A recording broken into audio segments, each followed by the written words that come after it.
Oh, well, welcome to Family Matters tonight, everyone. It's really good to have you all here. Tonight, we have a really special program. Instead of just talking to one couple, Sharon and I are going to talk to three people. So we've got Louis, we've got Mina, and we've got Peter. And our topic tonight is, well, Youth Edition, we've called it, but we're going to look at what it means to help set young people on the right track and how young people can be spiritually fed as they go through their lives. So we've got three experts tonight on that because they're all young people and they've all just, well, all going through that stage right now. So it's going to be a really cool night. So I wanted to start with a reading, and this one comes from Ecclesiastes chapter 11, very predictable, I think. Ecclesiastes chapter 11, verse 9,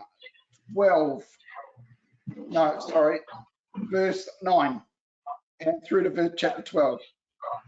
Be happy, young man, while you are young. Let your heart give you joy in the days of your youth. Follow the ways of your heart and whatever your eyes see, but know that for all these things God will bring you into judgment. So then, banish anxiety from your heart and cast off the troubles from your body, for youth and vigor are meaningless. Remember your Creator in the days of your youth, before the days of trouble come. So that was a quick reading. I'm going to bring up another one a little bit later on, which you guys aren't aware of, but that's okay. And then I'm going to ask your opinions on it. Are you ready? Yeah. Yeah, excellent. So, well, thanks very much for joining us tonight. It's really good to have you all here. So, yeah, what led you to, let's start with you, Mina. What led you to make a decision to follow God?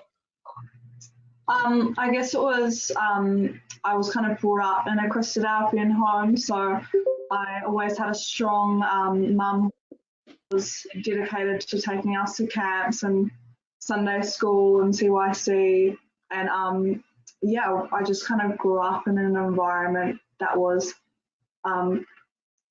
leading us towards that path, which was great. But we also like had other options if we wanted to, but she really like pushed us there, which was good.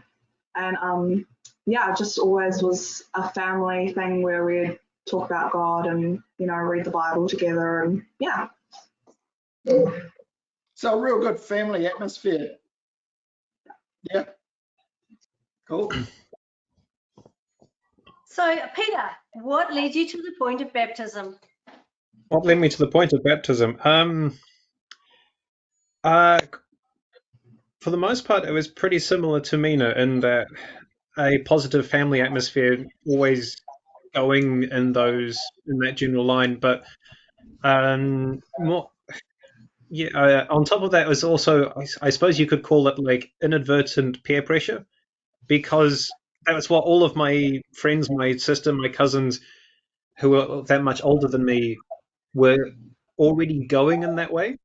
And so it was kind of like there was this sort of inbuilt expectation that that's where I would go to. And I'm periodically quite lazy, so it's easier just to go with the flow sometimes. And I just sort of went that way, and then got to the point I was like, yeah, I might as well. This makes sense to me. Yeah. What about you, Louis? Yeah, well, mine was probably at the 2016 conference in Wellington, and it was like my first kind of big camp, other than winter school, which we had attended once a year. And yeah, it was just like the sense of like unity and belonging, and just the fact that you spent a whole weekend with people that believe the same as you, and it just, yeah, kind of kicked me into gear and made me realize what I wanted to do. Yep. And you've all really appreciated that decision since? Yeah, definitely. Yeah, absolutely. No regrets. That's really good to hear. It really is. So were there certain people in your life who were really helpful spiritual mentors? And probably preceding your baptism, who were the people, were Sunday school teachers, CYC leaders, or other people you really looked up to, different speakers or parents, or and what did they do? Let's start with Mina again. Yeah, okay. I had probably about 5 different people who really helped me on my kind of spiritual journey, especially leading up to my baptism. So I started off like getting lessons from Jamie O'Grady, who was an older girl in my CYC that I quite looked up to, and I'd ask her about stuff like if I had problems at school, what I would do, or like argument discussions. I mean, about the Bible with other religious people at school, I'd ask her. So I asked her to lead me through for baptism. She got quite busy towards the end of it, so I went and I got, I think it was my parents, both of my parents led me through, but then they were quite busy, so I went to Aaron Cheek, who's my brother-in-law, and he took me through again. And then eventually I switched to Alicia, which is my older sister, and she took me through, and I really looked up to her as like a spiritual mentor. I thought she was leading quite a good life and just like very generally, good to me, and Yeah. That's great. Peter, you shared with us when we were chatting the other day, somebody that you looked up to, that, and perhaps in a more recent time frame, but yeah, would you like to share with us that experience? Yeah. So in the build up to getting baptized, and perhaps in the few years following, I didn't really have a mentor per se. There was no one I really looked up to at the time. And then since then, when I've taken up running CYC down here, looking back, because running CYC, trying to organize everything between us and Wellington and Tawa, and get all that sort of stuff sorted, I started to realize Jonathan Nichols, who had been doing so much stuff when I was just starting CYC, I started to realize just how much he had actually done. And so it was sadly several years too late, but since I think I started doing a CYC about a year after John has passed away, and it's like since that time I've sort of looked up to him in a sort of a retrospective point of view, just looking at all of the things and the amount of work and all that he accomplished, and while juggling family, wife, kids, work, and staying so focused and so driven, trying to like enliven the CYC and like bring all the young people in Wellington closer to God. And so like I look up to him now a lot more than I did back then. So I suppose he'd be a retrospective mentor, really. Yeah. Yeah. So what part do you think family played in you making this decision? And Mina, you've already talked about that a little bit. Is there anything you wanted to add about that? What was the most valuable thing your family did for you? I guess 3 years making me and my older sister Samara, we used to complain quite a lot about going to Bible camp and the holidays. We were like, I want to go to school and we really just like got pushed into it, and we realized how far it was, and like just building those relationships. It was great. Really supportive now, just having friends over from Christadelphian, building those relationships. Yeah. What about you? I'd say family is, if not the most important, it's definitely one of the most important things, because as a family unit, you have an opportunity to like dictate what's normal and what's common, what's generally accepted. And as humans, we like to go, well, we don't like to stand out. We don't like to be abnormal. Which is why I think a lot of us, myself especially, finds things like preaching so difficult, is because we have to stand out. We have to be different. And so in the day-to-day life, family has the opportunity to decide what's normal. And if you can set up in your day-to-day routines that God and reading his word and being that way inclined is normal, it makes doing it so much easier, because you don't even, in some cases, have to try. You can just go with the flow, and that's great. So I think it is really, really important. So yeah, having the Bible and God as a normal part of your everyday life. Yeah, fantastic. Louis, how did CYC and Sunday school and so on impact you in your growing up years?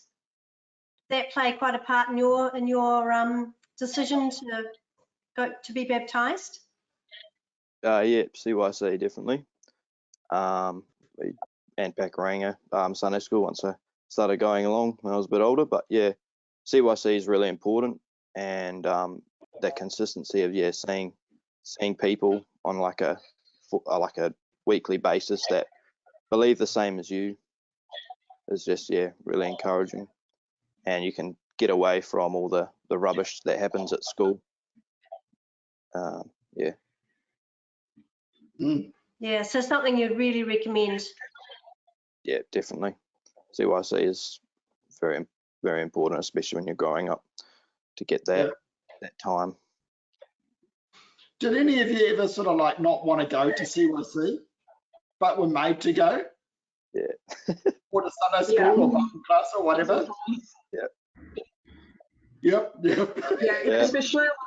And so was that a good thing or not? Exactly. Like before. You're sort of breaking up a little bit, Mina. What was that? You're sort of breaking up a little bit. What was that? Breaking up? Yeah. Yeah, the microphone's breaking up a little. Just wonder, are you able to plug in?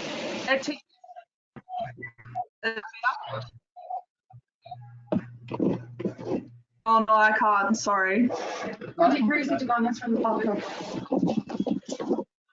I'm moving rooms. Moving rooms? Yeah, you can put it up on there and get the chair. Yeah. So I was just can you hear me better now? Yeah, Cool. better. Yeah. So what I was saying before, it just like teaches you to prioritize the right things first, I guess. Like despite not wanting to go, you have to prioritize it. So often your mum made me go, and then you come back like afterwards and you're like, actually that was like so good. And that still happens. Still have times I don't want to go and I make myself go. That's So, sometimes we need to be reminded that vegetables are good for you. Yeah. That's true. Yeah. So what ignites your spiritual fire? What is it about God or God's word or whatever that sort of like makes you go, wow, I need more of this? Oh, absolutely. All of the above. Also, depending on the mood I'm in, none of the above. For me, something that really gets me excited is diving into God's word and finding out looking at some of the intricacies and the way it's crafted and built, and all of the beautiful underlying things that you can follow through, and then being able to share those ideas with other people is really satisfying.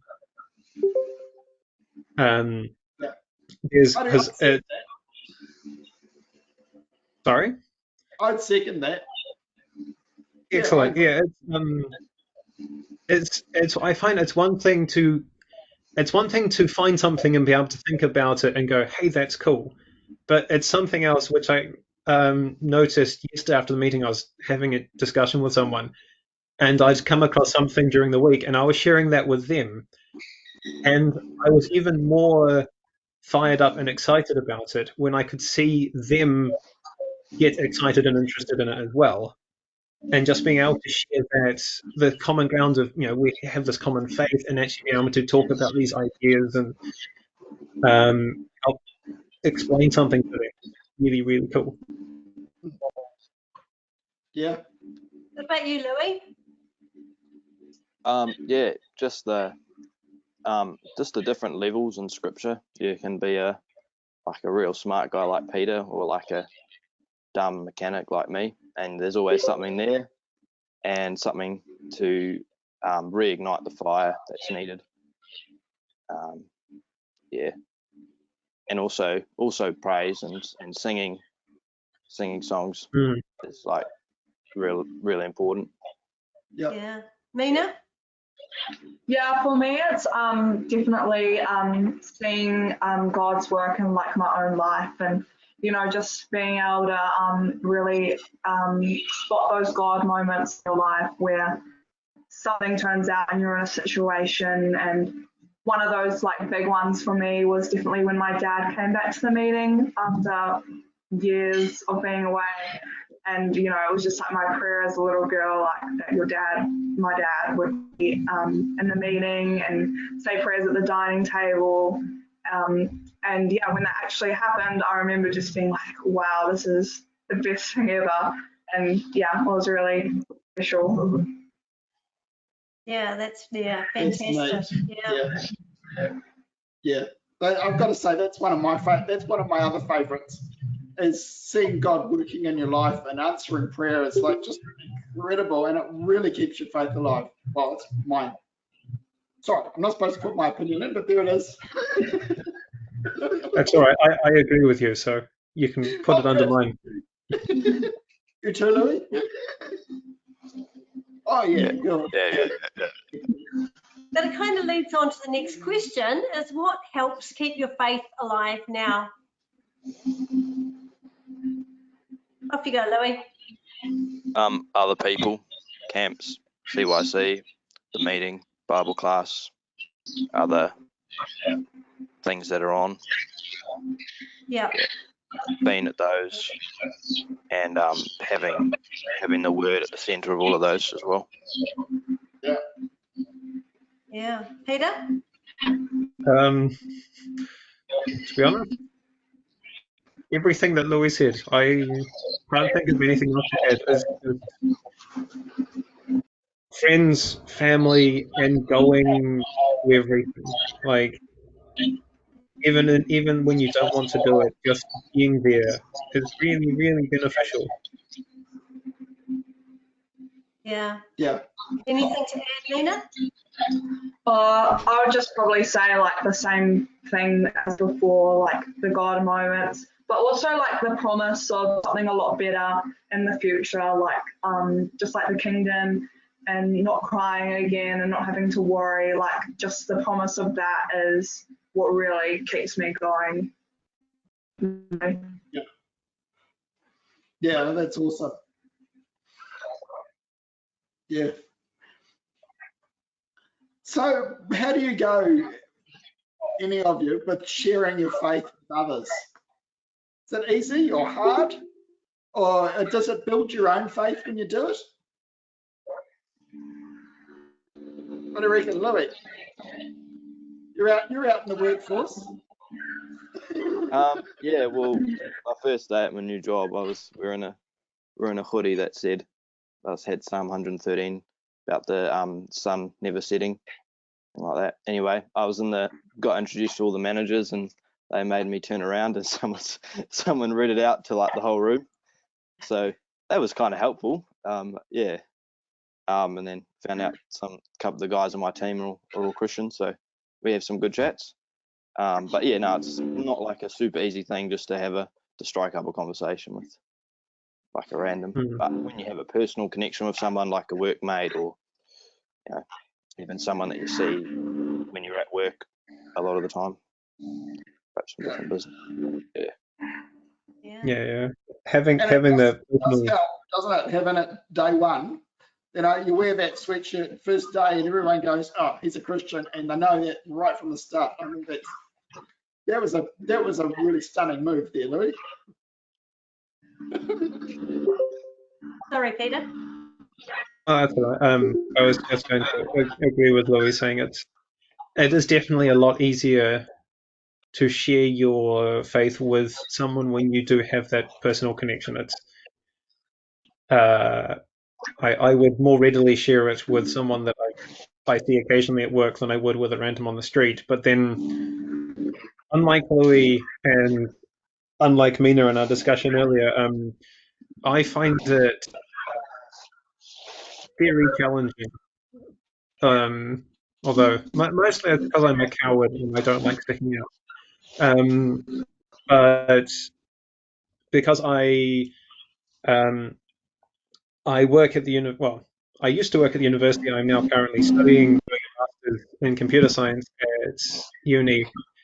The people that I mix with, their point of view on anything religious is firmly you are an idiot of the first order if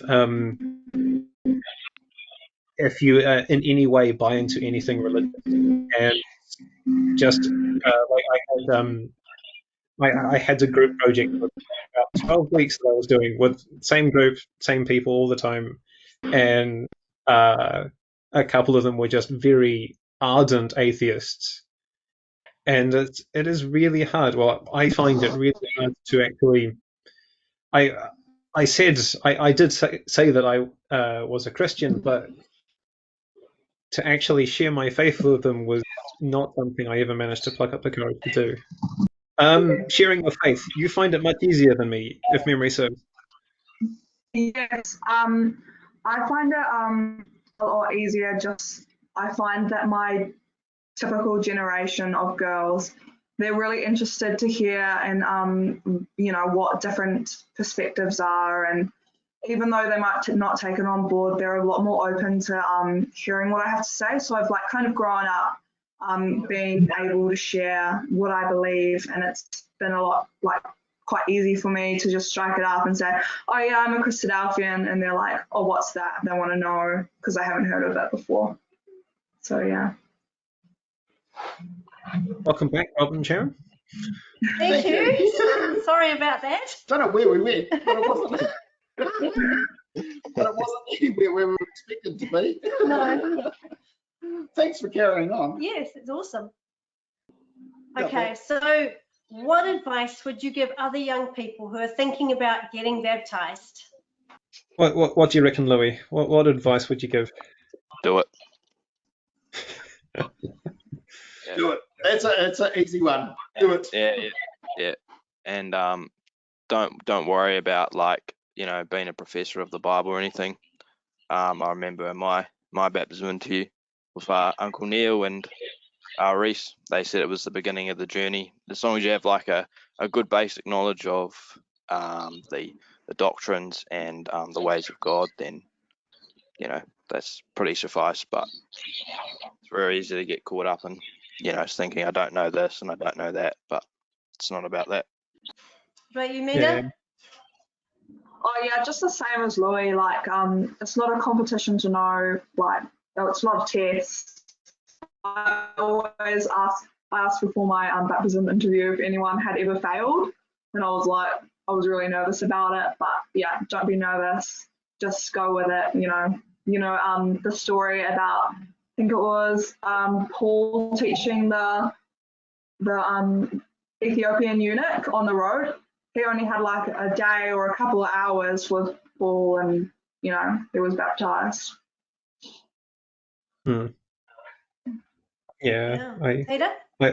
I feel like the most common challenge is people just overthink it and get caught up with all of these, I don't know, horror rumors of these horrific interviews that people have had. But it's really not about that at all. It's pure, plain and simple. It's about, do you or do you not believe God and believe that he sent his son into this world to save it. That's all that really matters at the end of the day.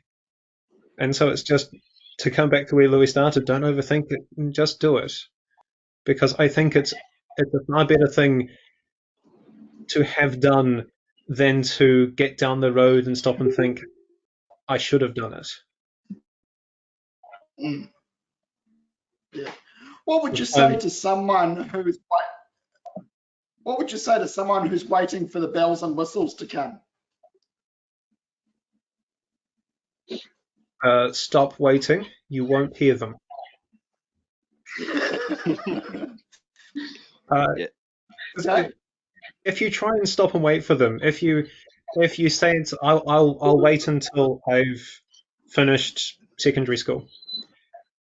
As soon as you finish secondary school, you'll realize that you're either starting a job and that takes a lot of your time, or you're starting uni and that's a big thing. So at that point, you're like, well, I'll just wait until things have calmed down. I'll get to there, or I'll wait until I see a big thing or something happens. Nothing will be big enough. Your life will never be quiet enough. If you wait, you will be waiting until the day you die. It's unfortunate as humans, we're really bad at this. I was like one of the people that was probably waiting for bells and whistles, and I was like, oh, there will be a perfect moment to do this, and there was not a perfect moment. And like even the day before my baptism, I was like spewing up. I was sick, and I was just like, this is not ideal, but you just gotta get it done, and it's never gonna be perfect. So I have another question here.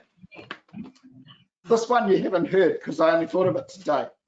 But I was looking for a reading, and I came across this passage in 1 Timothy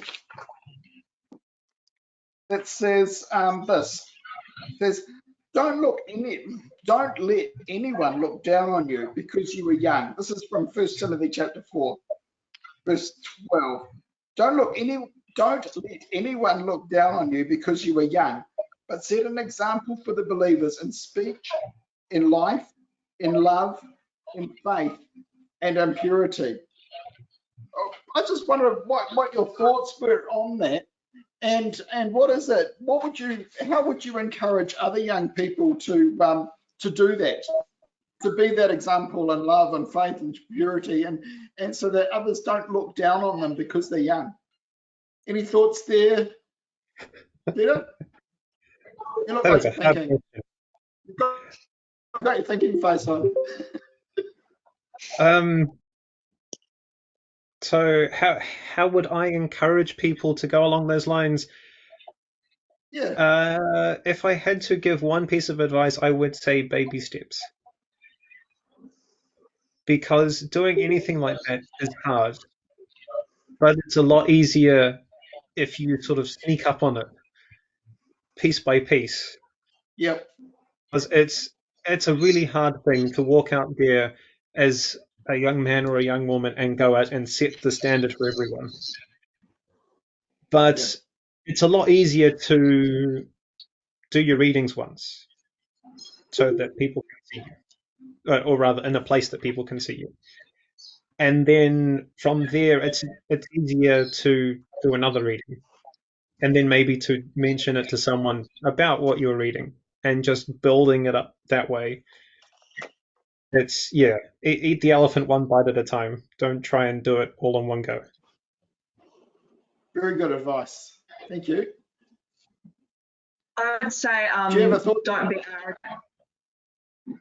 I would say don't be arrogant as a young person. You can kind of fall into this trap of thinking you know everything, but just like be always willing to learn and be soft, and it's better than being completely out there and stamping your point on the world. Just like gently push it forward and be open.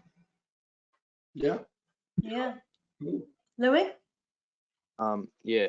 Let the word be your guide, and we know that we can't fight our flesh with our flesh, and we need the word to elevate our thinking and our minds above.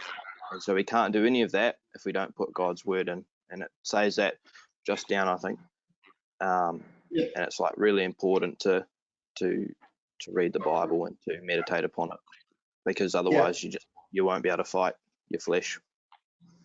Yeah. Or your will. And like you were saying, he says, until I come, he continues to Timothy, devote yourself to the public reading of Scripture, to preaching and teaching. So yeah, you're right there, Louis. That is really, really important. Thank you for that. That was a difficult one. I just thought I'd throw that in at the last minute. So just a question, just to put in there, was there any times that you went, this is too hard, I don't want to do this, I want to give up? And how did you get through those times? What do you think, Peter? Yes, many, frequently, still happen. There have been, and I'm sure there will be many times in my life where I get to a point it's like, I'm done. I want to be able to spend some time thinking about me and just doing me stuff and not having to worry about everyone else's needs and loving my neighbor, because good grief, everyone needs everything and they keep on, it's just like this never ending stream. And there are many, many times when I'm just like, can I stop loving my neighbor, please? I'm done with this. But at the end of the day, I can't think of any better way to live my life. And that I know that that time thinking about me would not be in any way satisfying or gratifying. And so even when I get utterly fed up with everything in general, I just come back to this because I know that there is no other better way. Like, sure, the way is narrow and it's a right pain in the neck sometimes, but the other way leads to death, and it's gratifying for a moment and then you die. And to be honest, that's not worth it. Yeah, great. What about you, Louis? Yeah, definitely have like moments and times where it's just like, mate, this is hard. But then you think of the kingdom, you see a quote somewhere, or you see something, or talk to someone, or get a message from somebody, and it like reunites that spark. And when you really think about it, do you want to be thrust amongst the goats at the judgment seat of Christ and miss out on all that, the amazing age which is to come, But yeah, definitely going to stuff and talking to other young people is like really helpful. Yeah. Mina, what about you? Yeah, I'm kind of the same as Peter. Like, if something comes up, and it's usually the small things that kind of like, oh, I want to be able to go out and with my friends and do all this terrible stuff. But you just think about like, what's the point in it, and like, we've got such a higher purpose. Is like, yeah, it's just like, as Solomon says, it's all vanity, and what comes out of it, nothing. Yeah.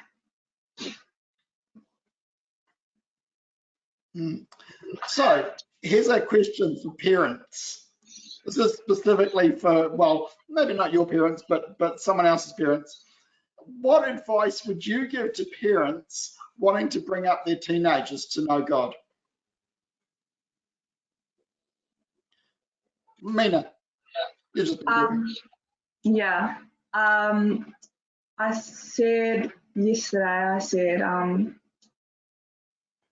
trust that God has your child in his best interests, and he's always going to be with them and guide them, and it's not all up to you. Like, you can do as much as you want. Like, you can take them to CYC and Sunday school and enforce them having friends and good memories and the truth, but at the end of the day, they're going to choose their own path, and sometimes it'll be for the good and sometimes it'll be for the bad, but always trust that God has them and He will look after them. And yeah, don't shut the door behind them after they leave.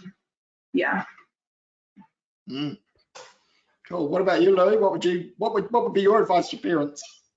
Yeah, definitely what Mina said, but yeah, just make a big effort to get them to stuff. Make sure they're at Sunday school, make sure they're at CYC and at like Bible class and at the meeting, and when they're there, that like Mum always made sure I was reading my Bible, wasn't on my phone or reading something else or doing something else, that when you're there, your kids are attentive and they are there because I think we've said that quite a bit. Getting the kids, your kids there is really, really important, because you can't be encouraged, you can't be uplifted, you can't learn anything if you're not there. But as a parent, I think it goes beyond that. It's not just being the taxi service and the auditors to make sure that your kids are there. You as parents need to be invested in what your kids are doing.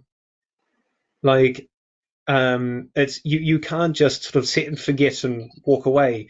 You need to be involved in what they're doing and helping them and talking to them about it and bringing it out. It's like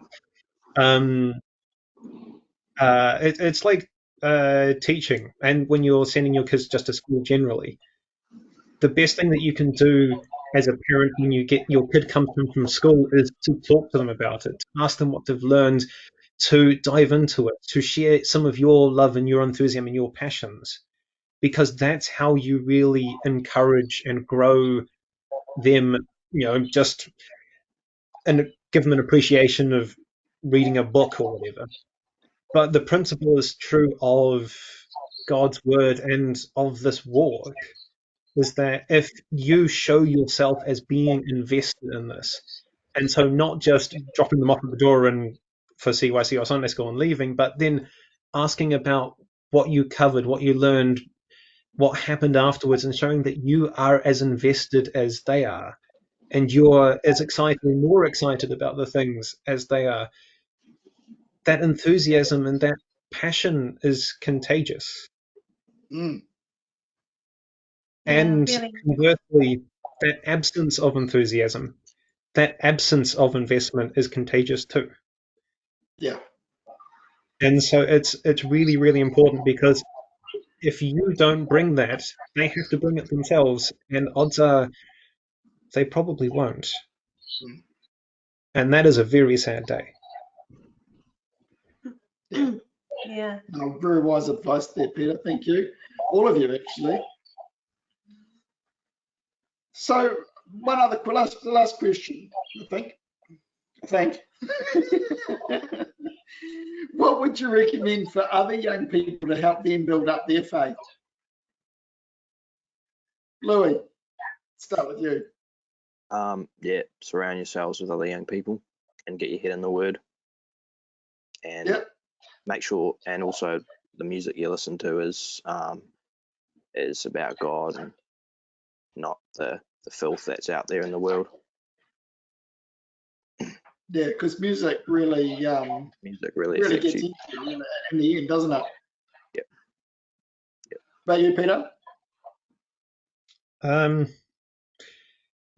Surround yourself with everything good. Go to Philippians, think on these things, and actually sit down and think about the things that you do and the things that you think, and actually try and figure out if they are the good things, and then maybe have a quick dip into the fruit of the Spirit as well. Just take those passages. They're not hard. They're very easy to understand, and just look at your life and go, am I doing the right things? What about you, Mina? I'd say really prioritize having a personal relationship with God, where you don't rely on other people to fill all your spiritual needs. You really want to, have that real close connection with, our Father in heaven, and pray and actively think about him during the day when you worry, when you're happy, just continuously like try to, praise him in the small things. And it definitely builds up that relationship. And just prioritize showing love in your life, and that's God's character. And being kind is always the way to go. It's fantastic.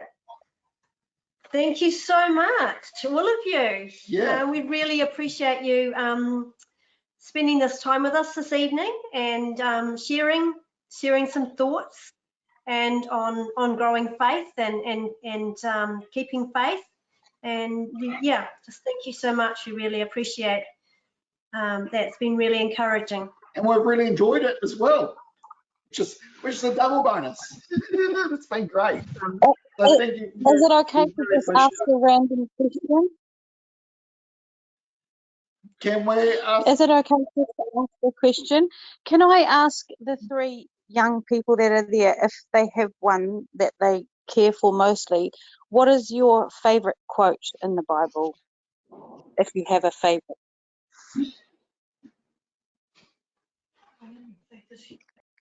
One moment while I look it up. Mine changes quite regularly. Sorry, I've really put you on the spot, but it just was something I was keen to hear.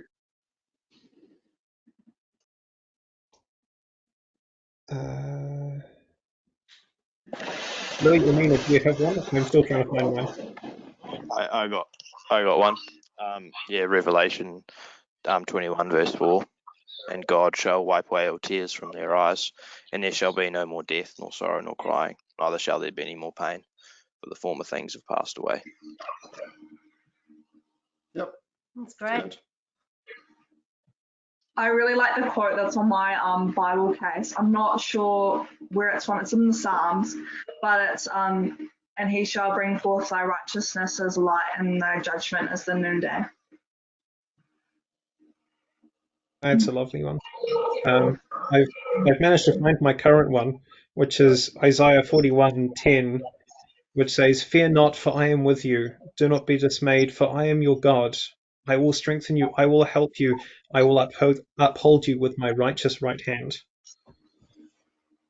Cool. Oh, thank you. Beautiful. It's been really good. We will have time for more questions afterwards. What we'll do is we'll just sort of close this off here.